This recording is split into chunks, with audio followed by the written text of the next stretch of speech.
Satellite ভিত্তিক internet সেবা Elon মাস্কের স্টারলিংক বাংলাদেশে যাত্রা শুরু করায় দেশের ইন্টারনেট সেবা প্রদানকারী প্রতিষ্ঠান আইএসপিগুলো ক্ষতিগ্রস্ত হবে এমন শঙ্কায় এই দেশীয় উদ্যোক্তারা। এর ফলে ২০ কোটি মার্কিন ডলারের দেশীয় বিনিয়োগ হুমকিতে পড়বে এমন শঙ্কা ব্যবসায়ীদের।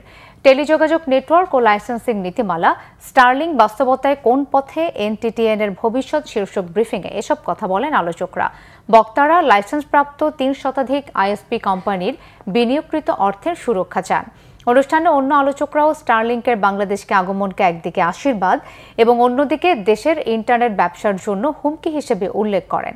তারা বলেন, লাইসেন্স নীতিমালা বাস্তবায়নের আগে দেশের স্বার্থকে গুরুত্ব দিয়ে টেলিকম খাতের আন্তর্জাতিক সংগঠন আইটিইউ দিয়ে তা যাচাই বাছাই করাতে হবে। এনটিটিএন ব্যবসায় একচেটিয়া সিন্ডিকেটের অভিযোগ সম্পর্কে ব্যবসায়ীরা বলেন, লাইসেন্স সবার জন্য উন্মুক্ত, টেলিকম খাতে সিন্ডিকেটের কোনো সুযোগ নেই বলেও মন্তব্য করেন এই খাতের সাথে সংশ্লিষ্টরা।